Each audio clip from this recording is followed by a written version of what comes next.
दिवाली इस साल कब मनाई जाएगी, इस बात को लेकर हर कोई अभी तक कंफ्यूज है। अभी तक लोग यह फैसला नहीं कर पाए हैं कि दिवाली 31 अक्टूबर को मनाई जाएगी या फिर 1 नवंबर को।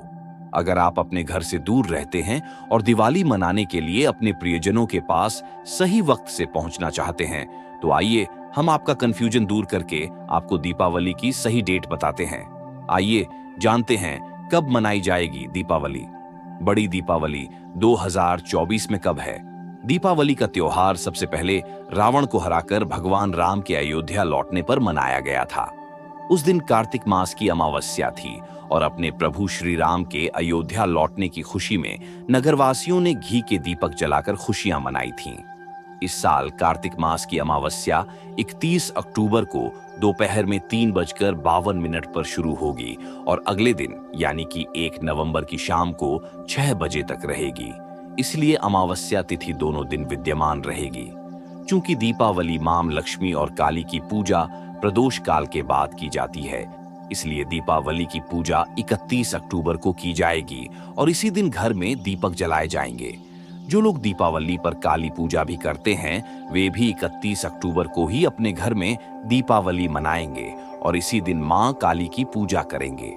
इसके अलावा जो लोग अमावस्या तिथि को दान, स्नान और अन्य पूजा पाठ करते हैं, उनको 1 नवंबर को ये कार्य करने चाहिए। जहां तक बात है दीपावली मनाने की, तो यह त्योहार 31 अक्टूबर को ही मनाया जाएगा। इसके अलावा वैदेही, आर्षिकेश और विश्वविद्यालय पंचांग के अनुसार दीपावली का पर्व 31 अक्टूबर को सर्वसम्मत रूप से मनाया जाना चाहिए। दिवाली पर लक्ष्मी जी की कथा। किसी नगर में एक साहूकार रहता था। उसकी एक बेटी थी। वह रोजाना घर के सामने लगे पीपल के पेड़ पर जल चढ़ाती थी। उस पीपल में लक्ष्मी जी का वास था। एक दिन उसी पीपल के पेड़ से लक्ष्मी जी प्रकट हो गई और साहूकार की बेटी से बोली, मैं तुझसे बहुत प्रसन्न हूं, इसलिए तुझे सहेली बनाना चाहती हूं। साहूकार की बेटी बोली, क्षमा कीजिए, मैं अपने माता पिता से पूछकर ही बताऊंगी। उसने घर आकर अपने माता पिता से सारी बातें कहीं और उनकी आज्ञा से लक्ष्मी जी का प्रस्ताव स्वीकार कर लिया। इस तरह वे दोनों सहेलियां बन गईं। लक्ष्मी जी उससे बहुत प्रेम करती थीं। एक दिन लक्ष्मी जी ने उसे भोजन के लिए बुलावा दिया। जब साहूकार की बेटी भोजन करने के लिए पहुंची, तो लक्ष्मी जी ने उसे सोने चांदी के बर्तनों में खाना खिलाया, सोने की चौकी पर बिठाया और उसे बहुत कीमती रेशमी कपड़े ओढ़ने पहनने के लिए दिए। इसके बाद लक्ष्मी जी ने कहा कि कुछ दिन बाद मैं तुम्हारे यहाँ आऊंगी। साहूकार की बेटी ने हाँ कर दी और घर चली आई। उसने जब सारी बातें माता पिता को बताई तो वे बहुत खुश हुए, लेकिन बेटी कुछ सोचकर उदास होकर बैठ गई।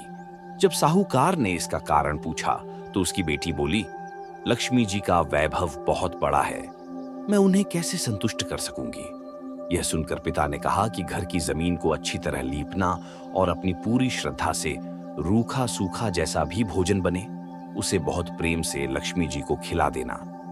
पिता बात पूरी ही करने वाले थे कि एक चील कहीं से उड़ती हुई आई और बेशकीमती नौलखा हार साहूकार के आंगन में गिराकर चली गई। ये देखकर साहूकार की बेटी खुश हो गई। उसने पिता की बात मानी और घर को सुंदर तरीके के सजाया, जमीन की सफाई लिपाई की। चील ने जो हार उनके घर में गिराया था, उसे बेचकर लक्ष्मी जी के लिए अच्छे भोजन का इंतजाम किया। उन्होंने सोने की चौकी और रेशमी दुशाला खरीदा।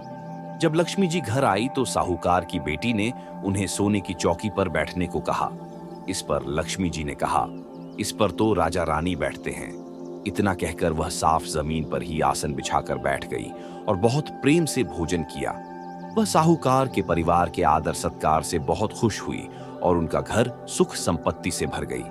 हे लक्ष्मी माता, जिस तरह आपने साहूकार के परिवार पर अपनी कृपा बरसाई, उसी तरह सबके घरों को सुख संपत्ति से भर देना।